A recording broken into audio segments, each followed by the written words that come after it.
بسم الله الرحمن الرحیم. ګران ناظرین، موږ روان یو بونیر ته. په بونیر کې د الخدمت فاونډیشن د طرفه د آغوش هوم افتتاح ده. موږ سره خالد وقاص بھائی په دې سفر کې موجود دی. موږ تاسو سره سفر وکړو او موږ دلته نه روانېږو. موږ بونیر ته رسېدلي یو او موږ به ځو هغه ځای ته چې کوم ځای کې به د آغوش هوم افتتاح کېږي. راځئ موږ سره.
دلته په دې علاقه کې د آغوش د تعمیر دپاره سنگ بنیاد کې خودو او د ټول علاقې دپاره دا یو ښېګړی کار دی.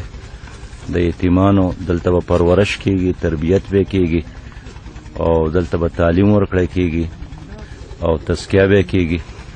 نو کوم ورونو چې قرباني کړې ده او دا ځمکه د آغوش د پراجیکټ ته ورکړې ده هم د مبارکباد قابل دی. او کم خلک چې به د دې تعمیر کې خپله پیسه وسایل استعمال کړي هغه هم ډېر خوش قسمته دي. نو جماعت اسلامي او الخدمت فاونډیشن په دې وطن کې یو ویلفیر اسلامي ریاست جوړول غواړي او دا د هغې لپاره شروعات دي. او موږ دا غواړو چې یو داسې نظام راولو چې په هغې کې هر بچي ته تعلیم میلاو شي، هر یتیم ته کفالت میلاو شي، د هر کونډې او د غریبې زنانه د سر د سوري او د صادر د عزت سره انتظام وشي، د هر بیمار د ریاست د طرف نه د علاج انتظام وشي، د هر مظلوم دپاره د ریاست د طرف نه د انصاف انتظام وشي او یو داسې معاشره یو داسې حکومت جوړ شي چې په هغې کې رزق حلال دروازې کولاوي او د بدۍ ټولې لارې پکې بند دي. نو دا آغوش سنټر چې نن دلته مونږ افتتاح وکړه دغه اسلامي او فلاحي پاکستان تعمیر طرف ته یو لوی قدم دی. د یو واټر فلټریشن پلانټ افتتاح شو. دلته کې د آغوش هم افتتاح شو. سرجي دې ټایم کې تاسو تاثرات دي سرجي؟ بسم الله الرحمن الرحیم. الخدمت فاونډیشن خیبر پښتونخوا کې د شپږم آغوش د لخيره د ګراوند بریکینګ تقریبا نن شو. د 12 کنال زه ډاکټر عبدالمالک مشهور کارډیولوژیست د زړونو ډاکټر چې دی هغوی خاندان د ځای وقف کړی دی. الخدمت فاونډیشن په دې کار شروع کو. ان شاء الله یو کال د نن نه به د غزي کې د 200 ماشومانو لپاره یتیمان ماشومانو لپاره به د اداره جوړیږي. لخيره کار به شروع شو. ما د ټول اهل خیر حضرات د اپیل دی چې د یتیم ماشومانو د کفالت لپاره دی کور کې چې دی کې به یک وخت 200 ماشومان وي.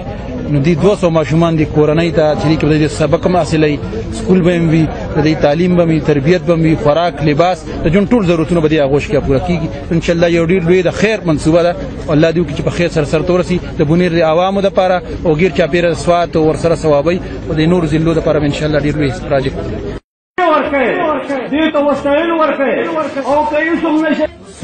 دی دستوری ته وینا کې مقررینو د یتیم د کفالت اهمیت باندې زور ورکړو.